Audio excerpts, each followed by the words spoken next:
오늘도 주님을 사랑하여서 또한 주의 몸된 교회를 사랑하여서 새벽을 깨우며 기도의 자리에 나오신 모든 대항의 가족들을 사랑하고 축복합니다. 사랑과 은혜가 풍성하신 하나님 아버지, 우리에게 독생자 예수 그리스도를 아낌없이 내어주시고 십자가의 크신 은혜로 구원하여 주심에 진심으로 감사드립니다. 내가 받아야 할 진노와 형벌을 자신의 아들에게 모두 쏟으시고 살 길을, 생명의 길을 내신 은혜와 사랑을 기억하며 믿음의 길을 잘 달려가게 하옵소서. 고난주간 특세를 통해 십자가의 은혜와 사랑을 깨닫게 하시니 참 감사드립니다. 오늘 저녁에 있을 정사 예배 가운데 많은 대항의 가족들이 모여 하나님께 온전한 경배와 찬양을 돌리게 하옵소서. 사랑하는 담임 목사님을 영육간에 강건하게 하시고 성령 하나님의 충만한 은혜를 부어 주옵소서. 사모님과 자녀들을 붙잡아 주시고 평안과 기쁨이 충만하게 하옵소서. 사랑하는 원로 목사님과 사모님을 붙잡아 주시고 건강을 지켜주시며 말씀을 선포하시는 곳마다 크신 하나님의 은혜가 임하게 하옵소서. 장로님과 권사님 그리고 모든 대항의 가족들을 붙잡아 주시고 삶을 형통하게 인도하여 주옵소서. 특별히 암과 여러 가지 질병으로 고통 중에 있는 성도를 치료하여 주시고 속히 회복되게 하옵소서. 가정 구원을 위해 오늘도 눈물로 기도하는 성도의 모든 기도를 들으시고 복음의 역사가 힘있게 나타나게 하옵소서. 이 나라와 이 민족을 지켜주시고 하나님의 능력으로 보호하여 주옵소서. 군복무 중인 주의 자녀들과 해외에 나가 있는 자녀들을 눈동자와 같이 지켜주옵소서. 세계 선교 사명 감당하시는 귀한 선교사님들의 사역 위에 큰 은혜 내려 주옵소서. 천사 찬양대의 찬양을 기쁘게 받아주시고 지휘자와 반주자 그리고 모든 대원들의 삶을 지키시고 큰 복을 내려 주옵소서. 오늘 하루도 믿음의 길을 잘 달려가는 우리 모두가 되게 하옵소서. 예수 그리스도의 이름으로 간절히 기도드립니다. 아멘. 오늘 하나님께서 우리에게 주시는 말씀은 마태복음 16장 24절부터 25절까지의 말씀입니다. 신약성경 27면에 있습니다. 마태복음 16장 24절 25절 말씀, 두 절의 말씀을 한 목소리로 읽으실 때 살아계신 하나님의 음성 들으시기 바랍니다. 이에 예수께서 제자들에게 이르시되 누구든지 나를 따라오려거든 자기를 부인하고 자기 십자가를 지고 나를 따를 것이니라. 누구든지 제 목숨을 구원하고자 하면 잃을 것이요 누구든지 나를 위하여 제 목숨을 잃으면 찾으리라. 아멘. 십자가와 사명이라는 제목으로 말씀을 나누고자 합니다. 우리가 하나님의 뜻을 완전히 이해하는 것이 가능할까요? 하나님의 뜻을 완벽히 이해하는 것이 가능할까요? 사실 우리 피조물은 창조주 하나님의 완전한 뜻을, 완벽한 뜻을 이해하거나 그것을 다 아는 것은 사실 불가능에 가깝습니다. 왜냐하면 우리는 피조물이기 때문에 한계가 명확하고 또 삶의 경계가 명확하며 또한 우리의 지적인 수준은 그 창조주 하나님에 비해서 너무나도 부족한 존재이기 때문입니다. 하지만 하나님은 끊임없이 우리에게 당신의 뜻을 계시하시고 또 보여주시고 또한 그 뜻대로 살아가도록 요구하고 계십니다. 왜 그럴까요? 왜 모두 이해할 수도 없는데 왜 그렇게 부족한 피조물임에도 불구하고 하나님은 당신의 뜻대로 살아가기를 또한 끊임없이 당신의 뜻을 우리에게 알려주려고 하시는 것일까요? 그 이유는 하나님은 우리를 진심으로 사랑하고 계시기 때문입니다. 또한 동력자로 동반자로 하나님의 뜻을 이루어가며 이 땅에 하나님의 나라를 이루어가기를 원하시기 때문입니다. 더 중요한 사실은 우리는 하나님께 상속자요 또한 하나님의 온전한 백성 또한 하나님의 자녀가 되었기 때문입니다. 이 놀라운 은혜와 사랑이 우리 가운데 있기 때문에 하나님은 끊임없이 우리에게 당신의 뜻을 가르쳐 주시고 또한 그 뜻대로 살아가기를 요구하고 계십니다. 많은 경영인들이 자신의 자녀에게 경영 수업을 시킵니다. 그것도 매우 혹독하게 시킵니다. 그 이유가 무엇입니까? 바로 아버지의 꿈이 자신의 자식에게 이어지고 또 그 자식을 통해서 또 이 꿈들이 아름답게 열매 맺기를 원하기 때문입니다. 더 궁극적인 목적이 있는데 그것은 바로 그 한 사람으로 끝나는 것이 아니라 그 수하에 수많은 가장들이 있고 또 그 가장들의 가족들이 있기 때문에 그 모든 경영 수업을 정말 혹독하게 시킵니다. 자신을 통해서 수많은 사람들이 영향을 받고 있고 그렇기 때문에 그 무게가 실로 막중합니다. 어쩌면 삶이 달려있고 인생이 달려있기 때문입니다. 그렇다면 하나님은 우리에게 왜 혹독한 훈련들을 시켜 나가시는 것일까요? 그 이유는 바로 우리 한 사람 한 사람에게 이 생명이 달려있기 때문입니다.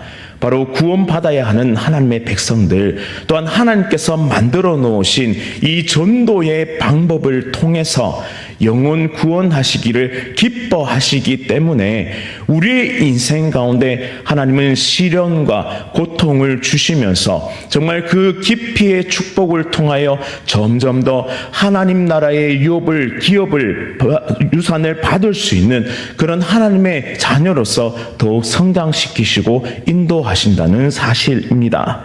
또한 하나님은 우리에게 원대한 꿈을 함께 꾸도록 또한 그 원대한 꿈을 가지고 살아가도록 요구하시는데요.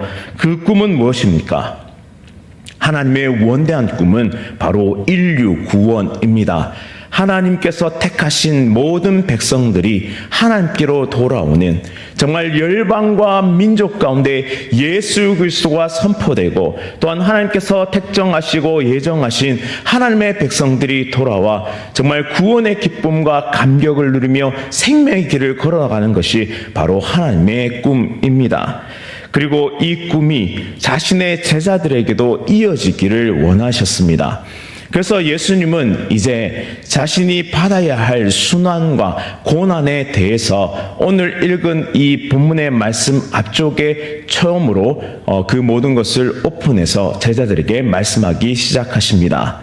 왜냐하면 앞으로 자신은 이 고난을 받고 죽고 승천하셔서 하나님 우편에 앉아 계시며 이 땅을 다스릴 것입니다. 이 지상에는 이제 예수님이 육체로 오신 그 모습으로 제자들과 함께 하지 않으실 것입니다. 따라서 이 순환 이후에 이 십자가의 고난 이후에 또한 예수님께서 이 땅을 떠나신 이후에도 이 생명의 꿈 또 이 생명을 여는 길을 계속적으로 제자들이 감당하기를 원하셨습니다. 따라서 이 고난을 말씀하셔야 했고 그 이후에 용기를 가지고 이 생명의 길을 걸어가도록 하나님은 독려하셨습니다. 그런데 이 길은 생명의 길이지만 동시에 고난의 길이기도 합니다. 인간의 힘으로는 절대 완수할 수도 없고 완주할 수도 없는 길입니다. 따라서 이 제자들이 하나님의 자녀답게 또한 빛의 자녀답게 끝까지 자신의 생명을 내어놓고서라도 이 꿈을 완수하기를 하나님은 원하셨고 또한 예수님도 원하셨습니다. 그런데 종종 이 우리의 삶 가운데 우리의 뜻이 앞서는 것처럼 제자들도 자신의 뜻이 앞서고 있다는 사실을 본문을 통해 우리는 발견하게 됩니다. 오늘 읽은 본문 앞부분인 21절 말씀을 보시면 이때로부터 예수 그리스도께서 자기가 예루살렘에 올라가 장로들과 대제사장들과 서기관들에게 많은 고난을 받고 죽임을 당하고 제3일에 살아나야 할 것을 제자들에게 비로 나타내시니라고 말씀하십니다. 예수님이 처음으로 고난을 받고 죽임을 당할 것이라는 사실이 오픈되었을 때 이 충격적인 소식을 들은 제자들은 어안이 벙벙했을 것입니다. 왜냐하면 자신들 앞에 놓여있을 그 장밋빛 길 가운데 먹구름이 가득 끼는 그런 모습과 같았기 때문입니다. 당대에는 메시아 대망사상이라는 것이 팽배해 있었습니다. 이 메시아 대망사상은 어떤 것이냐? 로마의 식민지하에 있고 자유를 잃어버린 정말 이스라엘 백성들에게 다윗 왕과 같은 강력한 군주가 나타나서 자유를 주고 로마의 압제에서부터 벗어나게 하며 하나님의 나라를 이룰 것이라는 그런 사상이 가득했었습니다. 제자들의 마음속에도 예수님께서 로마를 물리치시고 이스라엘의 왕이 되실 것이라는 기대를 했습니다. 그래서 복음서를 살펴보시면 나도 한 자리 주십시오, 이런 마음이 드러나는 그런 모습들이 있습니다. 그러나 그들의 바람과는 달리 예수님은 표면적 승리가 아닌 완전한 승리를 위해서 십자가의 길로 뚜벅뚜벅 걸어 나가셨습니다. 그런데 그 길을 베드로가 지금 막아서고 있는 것입니다. 22절 말씀에 주여 그리 마옵소서, 이 일이 결코 주께 미치지 아니하리다라고 말합니다. 베드로에게는 이 십자가의 사건은 절대 있었어도 안 되고 절대 있을 수도 없는 일이었습니다. 그래서 예수님 그건 절대 아니에요 라고 얘기합니다. 또 그런 일은 없을 거예요 라면서 강력하게 항변하고 있는 것이죠. 근데 원어적 의미를, 그 뉘앙스를 살펴보면 지금 베드로는 감히 예수님께 화를 내고 있습니다. 왜냐하면 베드로는 지금 내 생각과 내 뜻에 사로잡혀 있기 때문입니다. 하나님의 뜻과 계획은 안중에도 없고 자신이 생각하고 기대하는 그 삶이, 그 뜻이 가득해 있기 때문에 이 예수님의 길을 막아서고 있는 것이죠. 우리도 마찬가지입니다. 우리도 우리의 뜻이 앞서다 보면, 또한 우리의 뜻이 하나님의 뜻보다 더 멀리 가 있으면 결국엔 우리는 하나님의 큰 계획, 하나님의 뜻을 이해하고 또한 그것을 보는 것을 잃어버린 채 눈앞에 놓여있는 현실만 보거나 아니면 두세 걸음을 정말 우리의 미약한 지식으로, 지혜로 내다볼 뿐입니다. 결국에는 큰 숲을 보지 못하게 되는 것이죠. 예수님은 그런 베드로를 책망합니다. 23절 말씀에 사탄아 내 뒤로 물러가라, 너는 나를 넘어지게 하는 자로다. 내가 하나님의 일을 생각하지 아니하고 도리어 사람의 일을 생각하는도다 라고 말씀하십니다. 베드로는 종종 다른 제자들을 대변합니다. 따라서 예수님의 이 책망은 베드로를 포함한 전부를 향한 교훈과 가르침입니다. 이 말씀은 베드로가 사탄이라는 말이 아니라 베드로가 지금 사탄의 생각에 완전히 점령당했다는 말씀입니다. 내 뜻에 사로잡히면 우리는 반드시 넘어질 수밖에 없습니다. 왜요? 우리의 눈이 다치고 우리의 귀가 다치고 우리의 마음이 다쳐서 어디로 향하느냐? 내 자신에게만 향하고 있기 때문입니다. 내 자신으로만 이 시선이 향하면 결국 하나님의 원대한 꿈은 볼 수도 없고 예수님께서 가시는 그 길도 볼 수가 없습니다. 즉 교만이란 함정이 그래서 무섭습니다. 나에게만 집중시키기 때문입니다. 하나님은 우리에게 보혜사 성령님을 보내주셨고 이 지혜의 영이신, 진리의 영이신 성령 하나님께서 말씀을 깨닫게 하시고 진리의 길을 보여주시고 생명의 길로 인도하십니다. 따라서 우리는 성령님의 조명하심을 날마다 간구하면서 그렇게 기도하면서 하루를 시작해야 합니다. 그래야지만 하나님의 뜻을 발견하고 내 삶 속에 이루어 가실 그 하나님의 원대한 꿈을 바라보면서 믿음의 길을 우리도 뚜벅뚜벅 걸어갈 수 있기 때문입니다. 이제 우리에게 중요한 교훈을 주시는데요. 제자란 단순히 가르침만 받는 존재, 지식적인 측면만 받는 존재가 아니라 전 삶을 다해 주님을 따르는 자, 곧 행동하는 자임을, 순종하는 자임을 오늘 말씀을 통해 가르쳐주고 계십니다.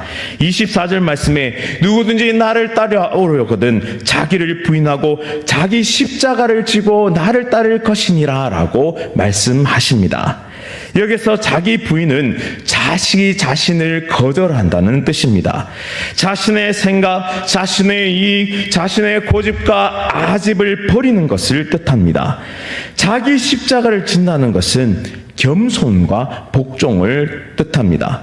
어떠한 대가를 치르더라도 그것이 생명일지라도 하나님의 말씀에 순종하기 위하여 그 뜻을 따르기 위하여 기꺼이 모든 것을 드릴 준비가 되어 있다는 것을 뜻합니다. 즉 충성됨을 말씀하고 계십니다. 끝으로 25절 말씀은 그리스도인의 삶이 가지는 역설을 보여주고 있는데요. 사람은 자기 목숨을 위해 살아가는 존재들입니다. 따라서 생존의 문제가 딱 발생하면 사람의 진가가 드러나게 되는 것이죠.